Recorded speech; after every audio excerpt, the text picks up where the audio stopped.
So today we will be talking about Kirchhoff's laws. So there are two laws which were given by Kirchhoff. One is KVL, also known as Kirchhoff's voltage law, and another law is KCL. This is Kirchhoff's current law.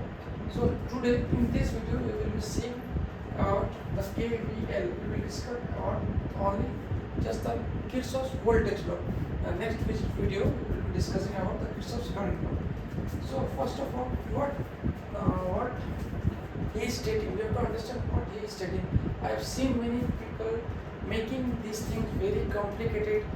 They are just making what will be the sign convention and etc. etc. They are just making it difficult, but it's actually very basic and very easy thing to learn. We will see.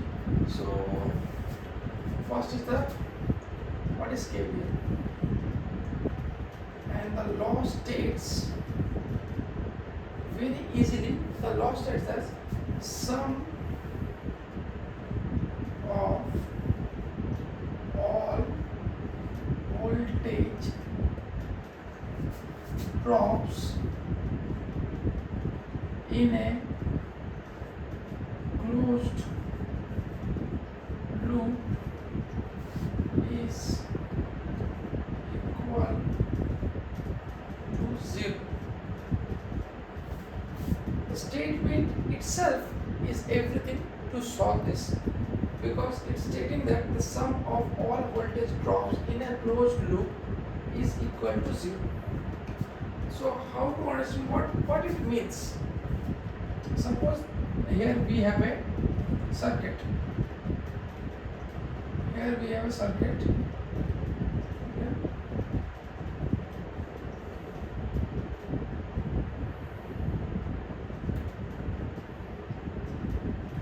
So we know that there is a potential difference, there is a resistance, there is a load.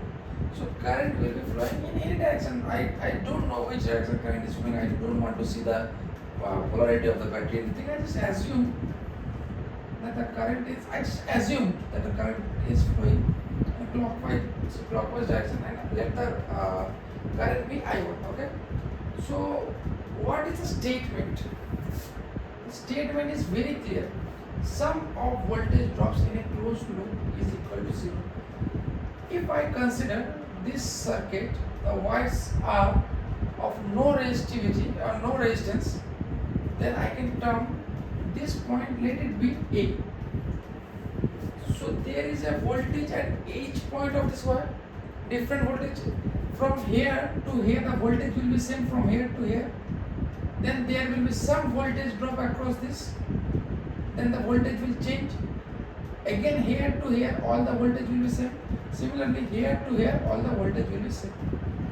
Correct? Because if I assume the resistance is 0 in the wire, then what I told will be fit. So what we will do, how to understand what is a KVL? I have to understand, let the voltage at this point be VA. I assume the voltage at VA is at this point A is voltage VA. So what I can write is VA minus VA. What will be VA minus VA? In common sense you tell me. 1 minus 1 what will be that? 2 minus 2 what will be that? 0. Correct? So I am stating just what is VA minus VA? It is 0. There is another way to write VA minus VA. If I say that potential of this minus this is equal to 0, or I can also, the VA minus VA means I can just start from here and end here also, or I can start from here and go like this and again come to VA. So all the voltage drops is also equal to VA minus V only, which will be equal to 0 only. So let's write. So how to write? So we know that V equal to IR. So here I started. Okay, I am going like this. Okay, I already assumed my direction to be like this of current, like this. Okay, so in this resistance, I1 is flowing this side. Okay, and the resistance is 2. So it will be 2I1. Okay. Okay, that's the voltage drop V1 from here, plus the current is flowing like this, I1, 3I1, and I came here, no voltage drops. This is the voltage drops across the circuit, which is equal to 0.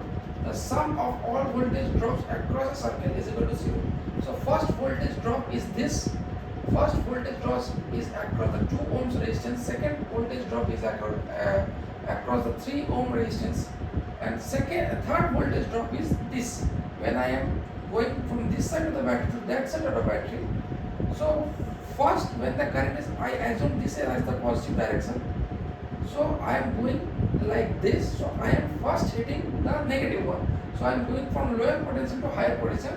But in short, I can tell that I am going through the negative terminal of the battery.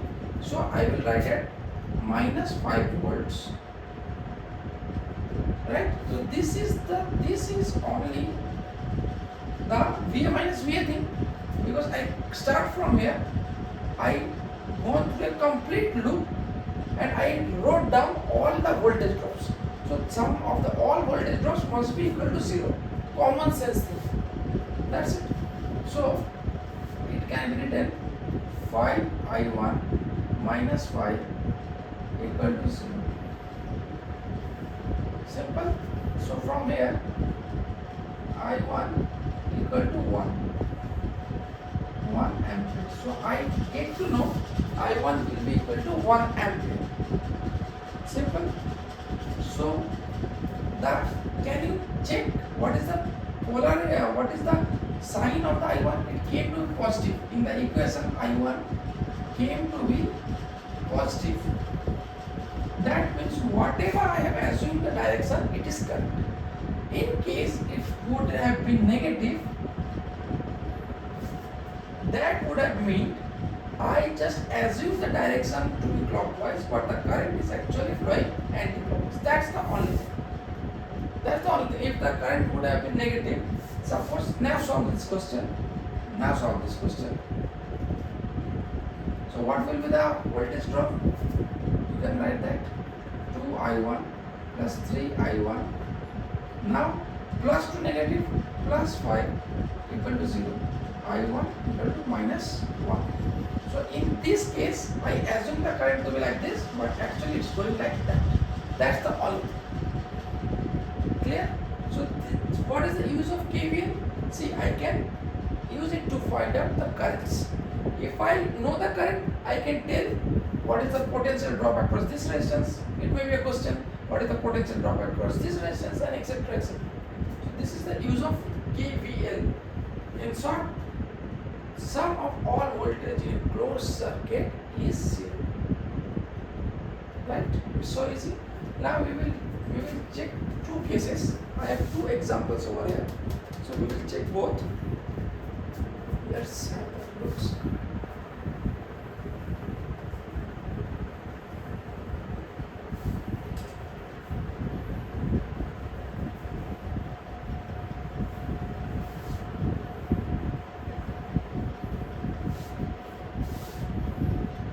So let's see. I have that this circuit consists of 2 loops. This is the first loop and this is the second loop.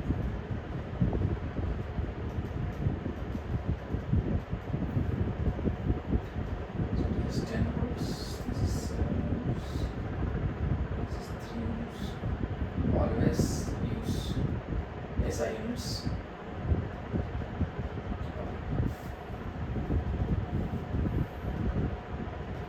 So how to solve? Suppose I want to know, this is loop 1, this is loop 2. So how can I frame a question? What is current in I1? What is current in loop 1? Similarly, what is current in loop 2? This kind of question. Voltage across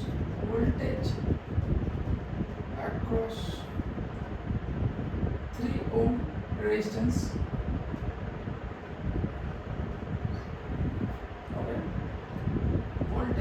across 2 ohm resistance. So if suppose, just suppose, let what I said, let assume loop currents first. It be I1, this be I2. There are 2 loops, so I assume in this loop I1 is flowing, in this loop I2 is flowing. So if I apply KVL, I will get to know I1 and I2. So how to solve this question? In KVL I will get to know I1 and I2. So actually the next question is very interesting. Voltage across 3 ohm resistance. So we all know that voltage drop across 3 ohm will be current through the 3 ohm resistance into resistance, which is 3. This is the resistance. So what current is flowing through 3 ohm resistance? I1 is going this side. If I assume this as positive, I2 is going opposite direction. So what total current will be I1 minus I2 into 3. So total current will be, one current is going like this side, another current is going like that upside. So it will be I1 minus I2 or I2 minus I1. Whatever, if you suppose if you take this as positive, it will be like that. If you take that upside direction as positive, it will be I2 minus I1. But the thing will be voltage will be same. Okay. So if I1 minus I2 came negative, then that means I assume this to be higher potential, but it not will be the higher potential. The opposite will be the correct. That's the only thing. Okay. But the voltage drop will be same. Okay. Now let's solve these equations. Let's write 2 equations. Starting from this point, I will come back to this point and I will write down all the voltage drops across this loop. So 2I1 in loop 1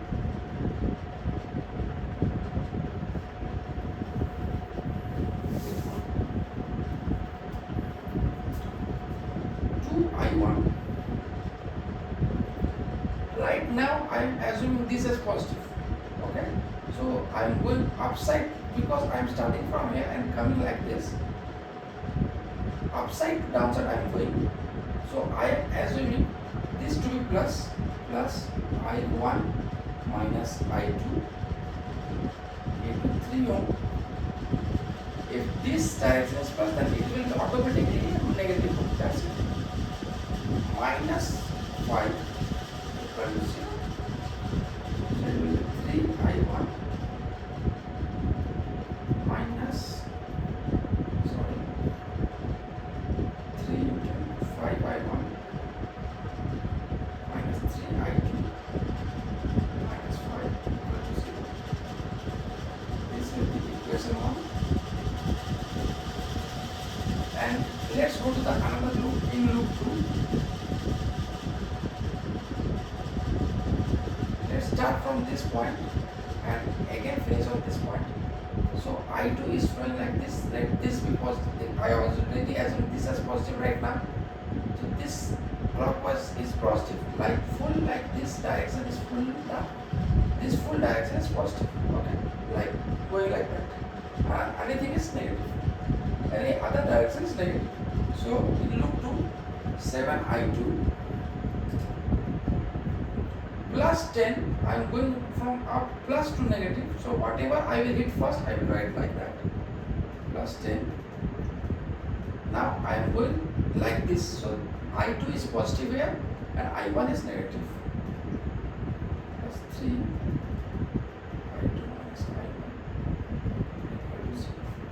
Let's solve this one. 10I2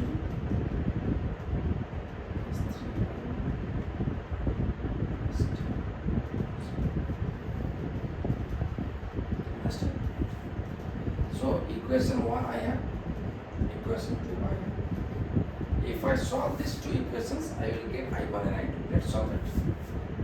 Let me multiply both equations with 5. Okay. Let's multiply both equations with this. Let's multiply first equation with 3. It will be 15 I1 minus 9 I2 minus 15 equal to 0. And again multiply this with 5. 15 I2 minus 15 I1 plus 50 equal to 0. Add both equations. I1 will better. 41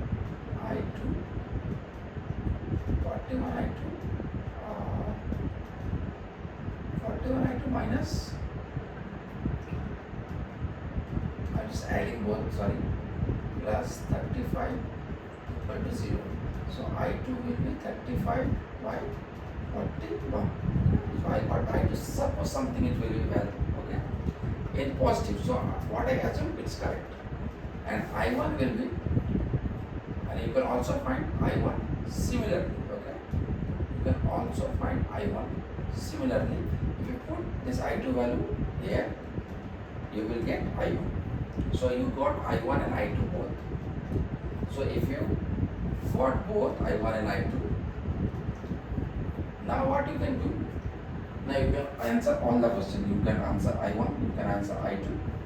What is the B?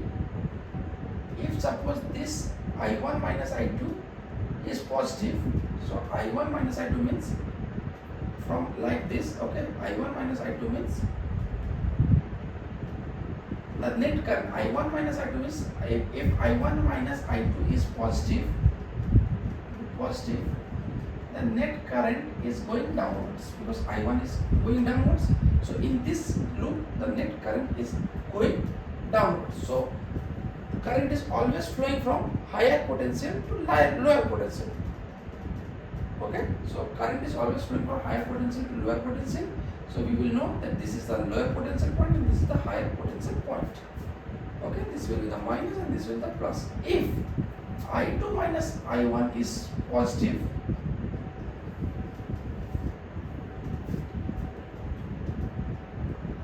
not necessarily positive or greater,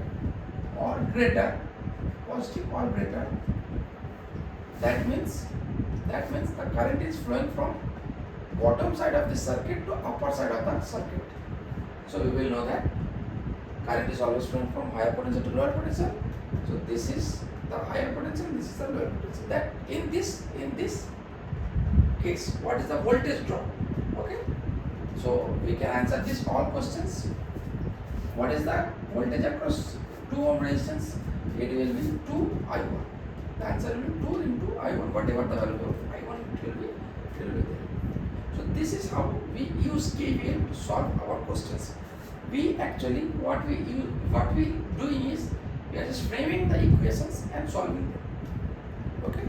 How many the more we loops have, we will have more equations. If we have 3 loops, we will have 3 equations. Let's see how we will write the equations of this loop. We have 3 loops. So assume I1, I2 and I3. Let's write the equation in loop 1. We are going like this. So 3 resistance I1, 3 I1. This is I1, this is I2. 3. Since I am in loop 1, I am starting from here and coming like this. So 3 I1 minus I2. Okay. Plus 3. Sorry, it's 2 ohms. 2 I1 minus I2 minus 5 equal to 0. Equation 1. Let's write it. This column 10 I2. I am starting from here. 10 I2, 5 I2 minus I3 plus 5, because I am going like this, so I'm already assumed this is positive, so I2 minus this will be negative automatically, minus I3. Now I'm coming from here to here, so I came across the positive sign first, plus 20, and again I'm going from this to this, so I2 minus I1, and the resistance is 2 ohm. I2 minus I1 equal to 0. Second equation. Let's go to the third equation. Okay, starting from here I am coming back to here. 6I3 minus 10. Suppose this is 1 plus 1 into I3 plus this is I3, this is I2 in this group, plus 5I3 minus I2 equal to, I reached out the same point, 0. So I have 3 equations and 3 variables. I can easily solve using a scientific calculator or by multiplying and making equal resonance. So I can also do that, or I can easily use a scientific calculator and solve these equations, and I can get the value of I1, I2 and I3. So this is how we use Kirchhoff's voltage law. And moreover, what is the important thing is how to write the equations. We have to follow a sign convention in one loop. If I am assuming I1, this direction is positive, then I will always do like this direction is positive. So whenever I am assuming this direction is positive, if I am going like this all are positive, then it will be automatically the negative one. Okay. So what we have to do? We have to assume a direction. We have to frame the equations. If suppose the current came negative. Suppose the current I assume like this, it came negative. So what is the nothing? We have not to bother about that. Just that what we have assumed is wrong. It is going like this. That's the only thing. If the current come negatives, so in negative figure. So this is all about Kirchhoff's voltage law. We will solve some numericals in the next video. This is all about how to frame the equations, because the most basic thing is to frame the equations and we can solve it easily. Thanks for watching. I will be posting the next video very soon.